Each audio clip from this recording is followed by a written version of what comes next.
जय श्री राम, जय श्री महाकाल। आप सभी लोगों का एक बार फिर से स्वागत है एक न्यू स्टोरी के साथ में। आज एक स्टोरी ऐसी जो हम लोग सनातन धर्म को आगे ले जाने वाली है, एक संत की ऐसी स्टोरी जिनकी महिमा जितनी भी कर लो कम ही पड़ती है। एक ऐसी दिव्य आत्मा, एक ऐसे संत की स्टोरी हम लोग के लेके आए हैं।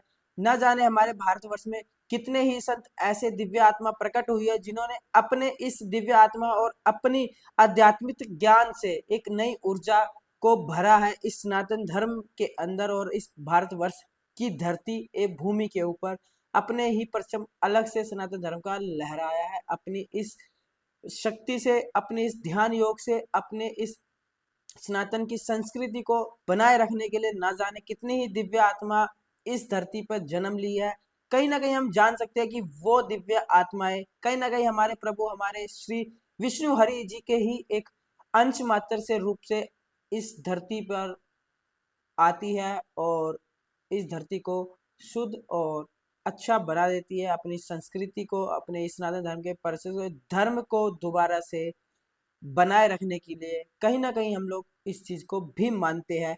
और मैं भी एक ऐसी स्टोरी लेके आया हूँ जो कि बाबा लाल दयाल की है। एक ऐसे संत जो लालदास बैरागी हुए हैं 15वीं शताब्दी के, जिनकी महिमा का गुणगान करे उतना ही कम है। और ये शाहजहां काल के हुए हैं, क्योंकि सबको पता है 15वीं शताब्दी में शाहजहां हुआ करते थे, शाहजहां का राज हुआ करता था हमारे दिल्ली सल्तनत पे, हमारे इस हिंदुस्तान पे। तो उसी काल में 15वीं शताब्दी में इन संत का आगमन हुआ था हमारी इस पावन भूमि के ऊपर, पावन धरती के ऊपर में, जिन्होंने अपने इस आध्यात्मिक ज्ञान से बहुत ही ज्यादा ऊर्जा का स्रोत बढ़ा दिया था। आज कहीं ना कहीं पूरे के पूरे पंजाब में श्री बाबा लाल जी का गुणगान होता है। हर एक पंजाबी फैमिली जो कि पंजाब से बिलोंग करती है कहीं ना कहीं बाबा लाल जी के जरूर मानती है और कहीं ना कहीं उनके घर में उनकी पूजा होती है। और शायद मैं भी ये मानता हूँ कि कहीं ना कहीं ध्यानपुर जो भूमि है बाबा लाल जी की, वहां पे हर एक पंजाबी फैमिली जाती है। पूरा पंजाब, हिमाचल भी जाता है क्योंकि हिमाचल पहले पंजाब में हुआ करता था।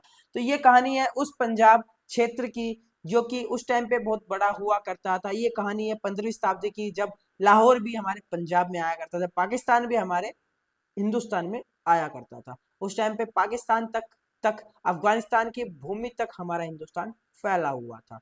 तो चलिए ज्यादा देर ना करते हुए करते हैं यहीं पे इस स्टोरी को स्टार्ट करते हैं और इनकी महिमा को सुनते हैं। उससे पहले आप लोग, जो लोग नए हैं चैनल पे, वो लोग फटाफट से सब्सक्राइब कर लीजिए और बेल आइकन को ऑन कर लीजिए, क्योंकि ऐसी दिव्य आत्मा संतों की स्टोरी हम लोग लेकर आते रहते हैं एवरी मंडे एट 5 PM।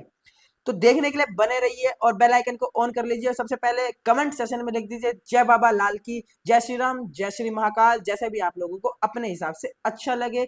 जो लोग बाबा लाल जी को जानते हैं वो लोग फटाफट से जय बाबा लाल जी, जय लालदास बैरागी की लिख दीजिए, ध्यानपुर धाम की लिख दीजिए। तो चले ज्यादा देरी ना करते हुए बढ़ते आगे, और लाइक करना ना भूले, शेयर भी कर देना। जो लोग बाबा लाल जी की इस जीवनी को आगे बढ़ाना चाहते हैं, लोगों तक पहुंचाना चाहते हैं, चले बाबा लाल जी का नाम लेते हैं, करते हैं, उनसे आदेश प्राप्त करते हैं और उनकी इस जीवनी का, महिमा का गुणगान करते हैं। जीवनी, ये दौर उस समय का है जब सन 1355 का चल रहा था। जी हाँ, ये 13वीं शताब्दी थी। 13वीं शताब्दी 1355 में उनका जन्म हुआ था। हिंदू अगर कैलेंडर के हिसाब से देखा जाए तो माघ शुक्ल पक्ष की द्वितीय विक्रम संवत 1412 था। जी हाँ, तो उस समय श्री बाबालाल जी ने पंजाब के लाहौर के पास कसूर गांव में जन्म लिया। उनके प्रकट होने पर, उनके जन्म पे पिता उनके बोहलामल और कृष्णा देवी बहुत ही ज्यादा खुश हुए। पूरे गांव में बाबा लाल जी की खुशी का आयोजन किया गया, मिठाइयाँ बांटी गई और कुछ सभी ने एक त्योहार की तरह उस दिन को बनाया। उनके माता पिता ने पूरे गांव में मिठाइयाँ और पूरे गांव में एक ऐसा त्योहार सा क्रिएट कर दिया कि न जाने पता नहीं क्या त्योहार आ गया था। एक दिन की बात है, उनके माता पिता बाबा लाल जी को एक ऋषि जोशी के पास लेकर गए, क्योंकि उनका नामकरण भी करना जरूरी था। जब तक उनका नाम लाल नहीं था, मतलब बाबा लाल नहीं था, मेन नाम उनका लाल है। तो वो ऋषि ज्योतिषी के पास गए, उन्होंने अध्ययन किया उनकी राशियों का, उनके ग्रह नक्षत्रों का, तो उनका नाम लाल रखा गया। और साथ ही उन्होंने एक भविष्यवाणी ही कह लो उसको, भविष्यवाणी की कि ये एक इनके जो मुख पे जो तेज है, ये कहीं ना कहीं एक दिव्य आत्मा का ही इनके अंदर वास, एक दिव्य आत्मा ने यहाँ पे एक प्रकट हुई है, जन्म लिया है आपके घर के अंदर, जो आगे चलकर एक साधु संत बनेंगे, एक महान संत बनेंगे, जिनका गुणगान सदियों सदियों तक चलता रहेगा। साथ ही इसके साथ ही उन ज्योतिषी ने एक और भविष्यवाणी की कि इनका मृत्यु काल चक्कर से, मतलब जन्म मृत्यु से इनका दूर दूर तक कोई नाता नहीं रहेगा, ये उस पर विजय प्राप्त कर लेंगे। एक समय की बात है, बाबा लाल जी नित्य जैसे गाय चराने जाया करते थे, ऐसे ही एक दिन और गाय चराने गए।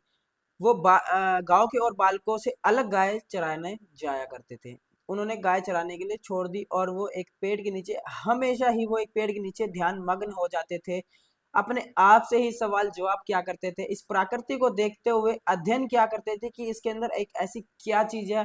कहते हैं ना कि ध्यान योग से हम लोग जानने की कोशिश करते हैं कि क्या चीज है क्या नहीं, प्रकृति कैसे खेलती है और हमारे अंदर ही क्या है, हमारे इस शरीर के अंदर, सूक्ष्म शरीर के अंदर हमें क्या क्या अनुभव होता है, वो ध्यान मग्न होकर क्या करते थे। इसी तरह एक दिन आया जिस दिन वो सूर्य की तेज किरणें और शीतल हवा चल रही थी और पेड़ के नीचे सो जाते हैं, और सो जाते हैं तो वो शांतिपूर्वक गहरी नींद में सो रहे थे। बट जब परमपिता परमेश्वर को ये ज्ञात होता है कि एक दिव्य आत्मा ने धरती पर जन्म लिया, तो उनसे रहा नहीं जाता किसी भी कष्ट को कि वो संत कष्ट या वो दिव्यात्मा कष्ट झेले। तो इसी प्रकार उन्होंने शेषनाग जी को भेजा, या शेषनाग के रूप में खुद को प्रकट किया और उनके ऊपर एक छत्र छाया शेषनाग की तरह बना ली, जैसा कि मैं आपको पिक्चर में दिखा रहा हूँ। इस तरह की उन्होंने छत्र छाया बना ली और वो सुकून से सो रहे थे।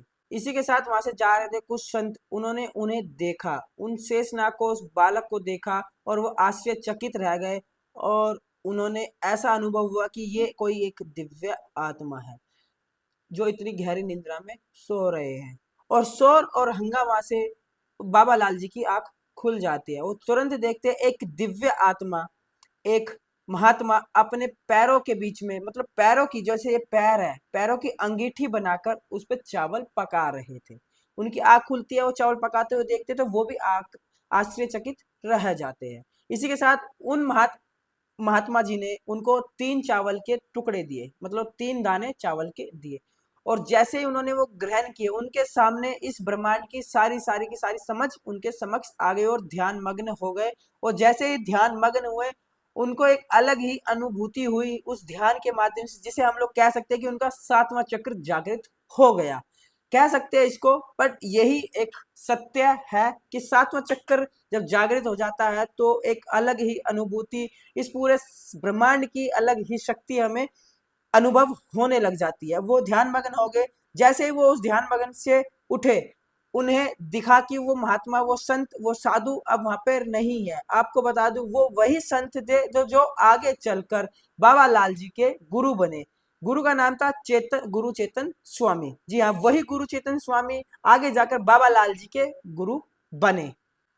इसी के साथ एक दिन आया जिस दिन बाबा लाल जी 8 साल की उम्र में अपने गुरु चेतन स्वामी जी को ढूंढने के लिए निकले। सिर्फ मात्र 8 साल की उम्र में वो अपने गुरु को ढूंढने के लिए निकले। वो ढूंढते ढूंढते ना जाने भटकते भटकते जंगलों से हमारे कश्मीर में पहुंचे, सियालकोट से होते हुए, गुजरवाला से होते हुए, रजौरी से होते हुए कश्मीर, कश्मीर से मानसरोवर, कैलाश पर्वत, हिमालय की उन चोटियों में एक ऐसे ऐसे पर्वतों से होते हुए वो केदारनाथ, बद्रीनाथ होते हुए जंगलों के रास्ते वो भटकते भटकते थक चुके थे। वहां पे जंगली जानवर इतने भयंकर होने के बाद भी वो निडर उस जंगलों में घूमते हुए एक नदी के तट पर पहुंचे। उन्होंने वहां नदी के तट पर पहुंचकर ही अपने आप को वहां पे रेस्ट देने का निर्णय लिया, रात्रि को सो गए। उसी वक्त रात्रि में स्वप्न के द्वारा उनको उनके गुरु रूप के दर्शन हुए, गुरु चेतन स्वामी जी के दर्शन हुए, और साथ ही गुरु चेतन स्वामी जी ने उनको कहा कि तुम वापिस अपने गांव की तरफ लौटो, मैं तुम्हें वहीं मिलूंगा। अगली ही सुबह वो अपने पंजाब की तरफ रवाना हुए, अपने घर की तरफ रवाना हुए। पहुंचते पहुंचते वो रावी नदी के तट पे सादरा के पास अपने गुरु चेतन स्वामी जी के उन्होंने दर्शन प्राप्त किए और उनके चरण में चरण वंदना की और उनको प्रणाम किया। और उनसे विनम्र अनुरोध किया कि आप मुझे अपने शिष्य के रूप में मुझे गुरु दीक्षा दे दीजिए, आप मुझे अपना शिष्य बना लीजिए। तो इसी अनुरोध पे गुरु चेतन स्वामी जी ने हमारे गुरु बाबा लाल जी को अपना शिष्य बना लिया और उनको दीक्षित कर दिया। इसी के साथ उनकी शिक्षक बने। उनके बाद उन्होंने अलग अलग तरह की शिक्षा प्राप्त की। गुरु चेतन स्वामी जी से बाबा लाल जी ने शिक्षा प्राप्त की और आध्यात्मिकता का ज्ञान प्राप्त किया और अपने आप को और पॉजिटिव होने को और अपनी एनर्जी को और विकसित किया। इसी के साथ वो आध्यात्मिकता की तरफ और गहरी निंद्रा की तरफ बढ़ते रहे, गहरे सागर की तरफ बढ़ते रहे और उन्होंने वो अपार आध्यात्मिकता का अपार सागर अपने अंदर समाहित कर लिया। उसके बाद क्षण उस दिन का था, वो दिन आ ही चुका था जिस दिन गुरु अपने शिष्य से एक परीक्षा लेता है और उसके परीक्षा में अगर वो सफल हो जाता है तो उनको आगे की ओर रवाना कर दिया जाता है कि अब आप इस आध्यात्मिक ज्ञान को, अपनी उस ऊर्जा को, उस पॉजिटिव, इस सकारात्मक ऊर्जा को आप लोगों तक बिखेर सकते हैं, आध्यात्मिकता का सागर लोगों तक बांट सकते हैं। तो ये वही दिन था जिस दिन गुरु स्वामी जी ने, गुरु चेतन जी ने उनको एक परीक्षा दी। परीक्षा ये थी कि उनको गुजरात जाकर एक मिट्टी लेकर आनी थी। उन मिट्टी का नाम था गोपी चंदन। तो हालांकि जिस स्थान से हमारे गुरु लाल जी को, बाबा लाल जी को जाना था, वो स्थान से गुजरात, उस स्थान वो 100 मील की दूरी पे था। 100 मील की दूरी तय करके सिर्फ 1 घंटे के कम समय में भी वो वापस आ गए और वो गोपी चंदन की मिट्टी लेकर उन्होंने अपने गुरु के हाथ में थमा दी। इस चीज को देखकर आश्चर्यचकित रह गए उनके गुरु, गुरु चेतन स्वामी जी, और उन्होंने उनको इस उत्साह, उस हर्ष उत्साह से देखा कि आपने एक आध्यात्मिकता की एक इस भव्य सागर में एक ऐसी जीत हासिल की है। इसी के साथ जब बाबा लाल जी हमारे सहारनपुर की ओर रवाना हुए, सहारनपुर में पहुंचे तो उन्होंने वहां पे एक जमीन देखी, उनको संजोया, अपने रहने लायक बनाया और एक स्थान उन्होंने ढूंढा जहाँ पे वो हमेशा आध्यात्मिकता के ज्ञान के सागर में ध्यान मग्न होके डूबे रहते थे। वो सहारनपुर की उस पावन धरती जो पे हमारे बाबा लाल जी ने अपने चरण रखे थे और आध्यात्मिकता का ज्ञान दिया था। इसी के साथ बाबा लाल जी हमेशा एवरी सिंगल ए डे, हमेशा मॉर्निंग में वो गंगा नदी जो कि हरिद्वार में जाकर अपने सूक्ष्म रूप में स्नान किया करते थे। ऐसा करते करते उनको बहुत ही वर्ष बीत गए थे, कई वर्ष बीत गए थे।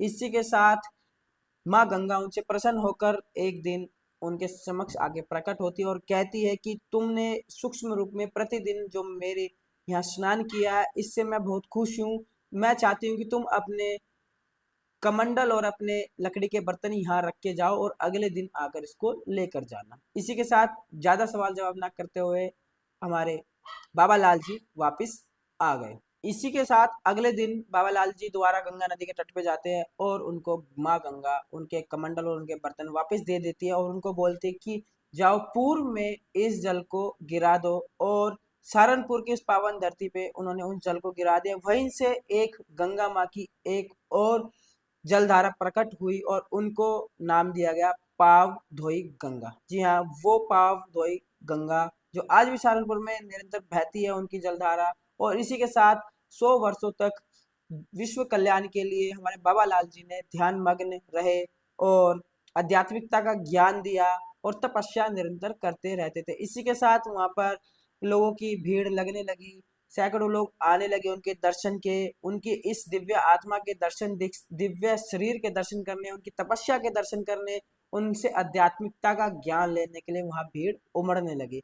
इस चीज को देखते हुए बाबा लाल जी ने फिर से एक सुनिश्चित एक निर्णय लिया कि मैं दोबारा से पंजाब की तरफ जाऊं, और पंजाब में जाते हुए वो पंजाब की तरफ बटाला के निकट कलानौर में के लिए आगे बढ़े। जैसे ही वो कलानौर के पास एक नदी के निकट वहां जाके बैठे, उनको एक परम शांति का अनुभव हुआ। उसी के साथ उन्होंने वहां पे 100 वर्षों तक जल समाधि की तपस्या करनी स्टार्ट की। जी हाँ, वो 100 वर्षों तक जल के अंदर तपस्या करते रहे। 100 वर्षों के बाद, तो जब वो 100 वर्षों के बाद जब ध्यान से निकले, तपस्या करके वो बाहर आए, तो उनकी जो स्किन है वो पूरी ढीली हो चुकी थी, मतलब बुढ़ापे की तरफ आ चुके थे।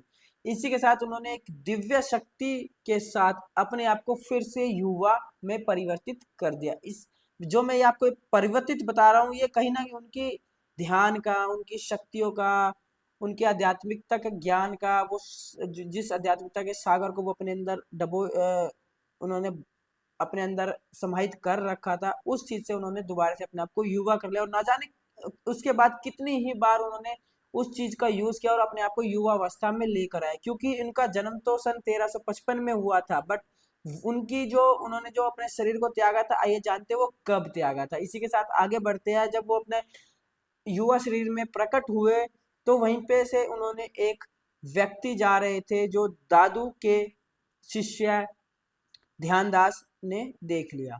ध्यानदास ने जब उनको ये चीज करते हुए देखा तो वो आश्चर्यचकित रह गए और वो उनके चरणों में जाकर गिर पड़े और उनको प्रणाम किया। उनकी ये चीज देखकर, उनकी भक्ति देखकर, उनका प्यार देखकर बाबा लाल जी ध्यान दास जी को अपने साथ रखने लगे। अब ध्यान दास जी साथ ही साथ रहते थे, उनकी प्रार्थना करते थे, उन्हें परम पुरुष के रूप में दर्शन करते रहते थे, उनके वशीभूत होकर रह गए थे, उनके नाम का संकीर्तन करते थे और उनके साथ बैठते थे, उनकी हर एक वो सेवा किया करते थे, जिनसे उनको परम शांति का अनुभव हुआ करता था। इसी के साथ जब बाबा लाल जी वहाँ संकीर्तन किया करते थे, आध्यात्मिकता का ज्ञान दिया करते थे, तो वहाँ पे लोगों की भीड़ बढ़ने लगी। सैकड़ों लोग उनका ध्यान, उनकी वाणी, उनका संकीर्तन, उनका आध्यात्मिकता का ज्ञान लेने वहाँ पहुँचने लगे और भीड़ इतनी बढ़ती चलेगी।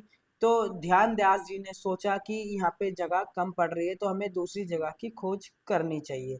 इसी के साथ बाबा लाल जी की परमिशन लेके ध्यान दास जी कलानौर के पास ही एक स्थित जगह पर पहुंचे और वहां पे श्री बाबा लाल जी के लिए एक आश्रम बनाया, जो कि 1495 1495 सन 1495 में उनके लिए एक आश्रम बनवाया। और इसी के साथ श्री बाबा लाल जी ध्यानदास जी के साथ, अपने शिष्य ध्यानदास जी के साथ, गुरु मुखलाल जी के साथ और श्री काशी राम जी के साथ वहां पर आश्रम में रहने लगे।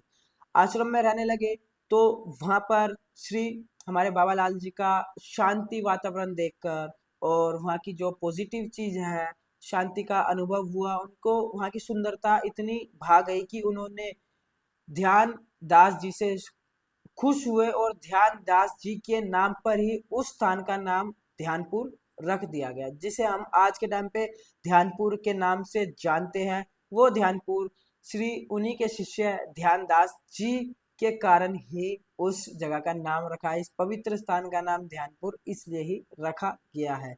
इस चीज से खुश होकर देखते हैं ना कि गुरु अगर अपने शिष्य से खुश हो जाए तो पता नहीं क्या ही क्या कर देता है। इसी की चीज मैं आपको आगे बताऊंगा, क्योंकि एक नाम और मैंने लिया था इसके बाद गुरु मुखलाल जी के बारे में। श्री गुरु मुखलाल जी के बारे में, ये भी उन्हीं के गुरु बाबा लाल जी के ही शिष्य, इनकी भी एक लीला है। इनके बाद उनका क्या हुआ ये नाम याद रखना, गुरु मुखलाल जी।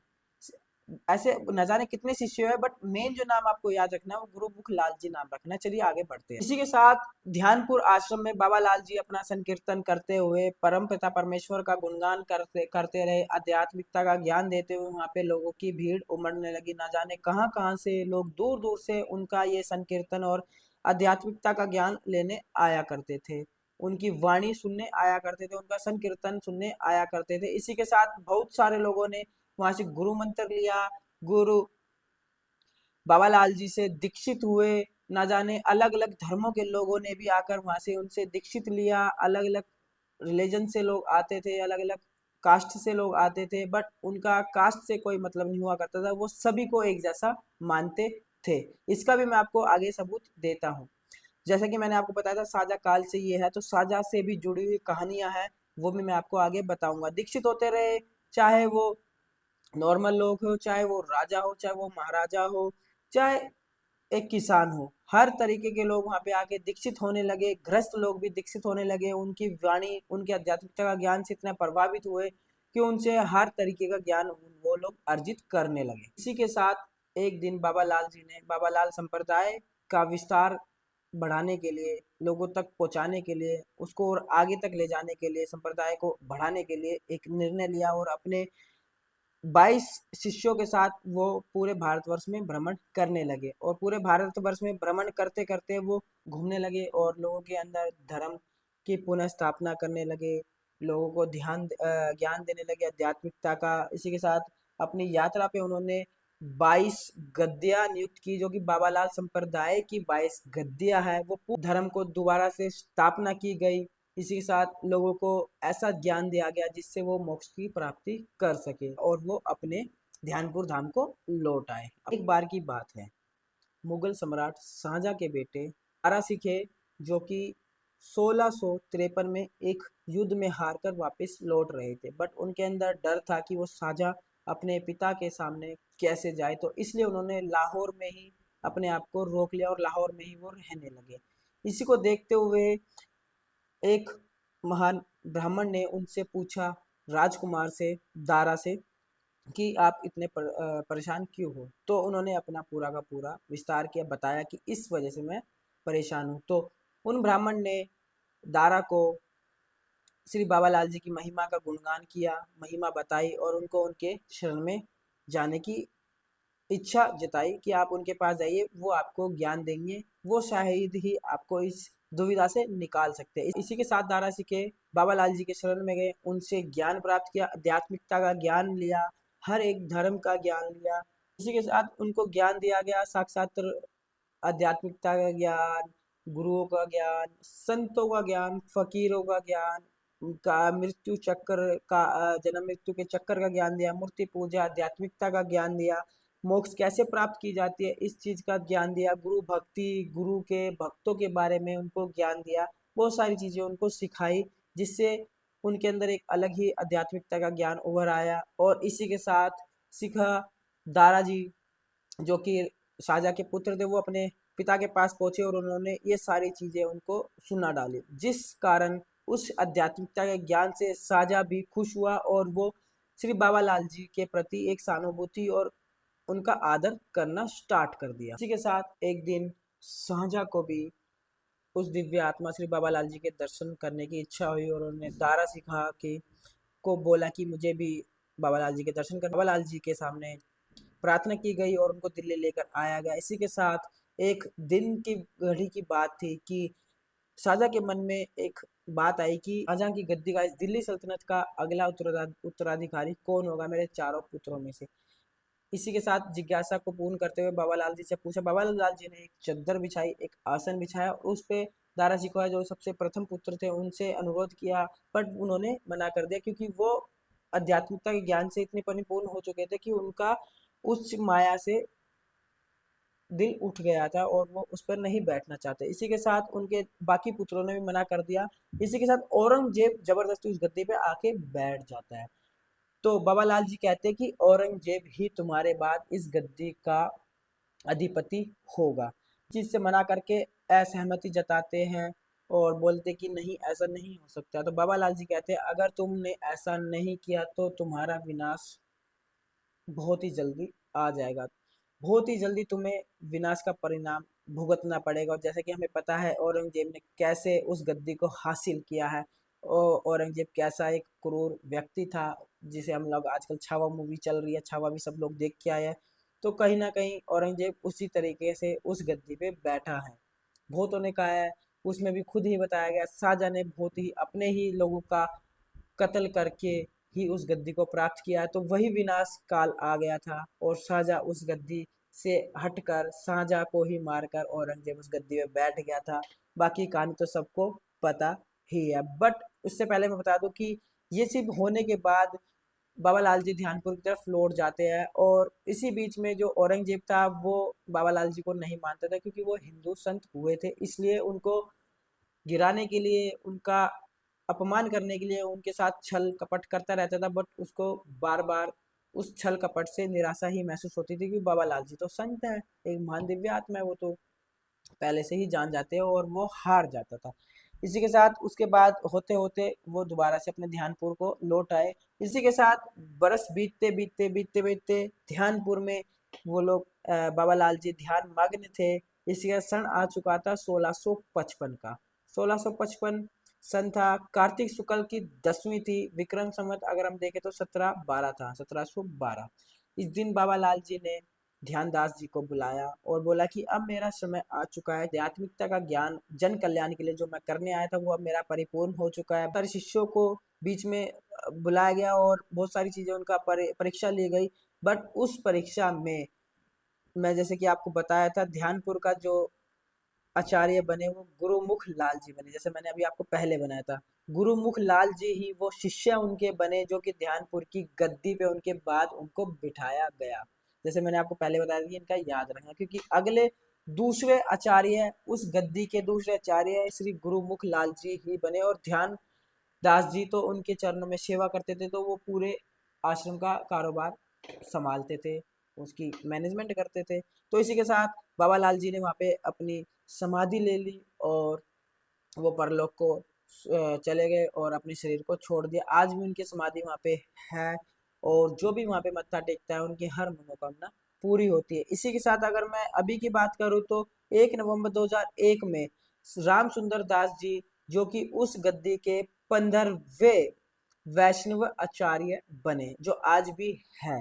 रामदास जी उस गद्दी के 15वें वैष्णवाचार्य जो आज भी है। इसी के साथ हम लोग इस उत्तराधिकारी जो आज हम रामादास जी जो भी 15वें वैष्णवाचार्य हैं, उनको प्रणाम करते हुए इस जीवन गाथा को, श्री बाबा लाल जी की इस जीवनी को हम लोग यहीं पे समाप्त करते हैं। ये थी कुछ प्यारी सी जीवनी श्री बाबा लाल जी की, जिन्होंने सनातन धर्म को एक अलग ही मुख मोड़ दिया और आध्यात्मिकता का ज्ञान, आध्यात्मिकता का प्रकाश पूरे ही भारतवर्ष में फैला दिया, जिससे कि एक बार फिर से धर्म को दोबारा से खड़ा कर दिया गया।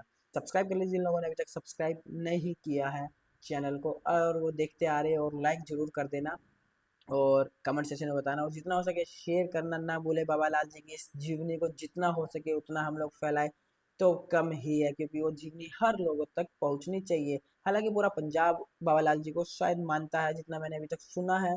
तो हर एक व्यक्ति, क्योंकि ऐसे कुछ लोग हैं मेरे आसपास भी, रिलेटिव मान लो या जानने वाले, जिनको पूछते हैं बाबा लाल जी को, वो लोग भी पूछते हैं, उनके घर में भी बाबा लाल जी चलते हैं। तो चलिए करते हैं यहीं पे इस बाबा लाल जी की जीवनी को समाप्त। मिलते हैं आपको एक और नए पॉडकास्ट के साथ में, अभी के लिए बने रहिए और जय श्री राम, हर हर महादेव, जय श्री महाकाल।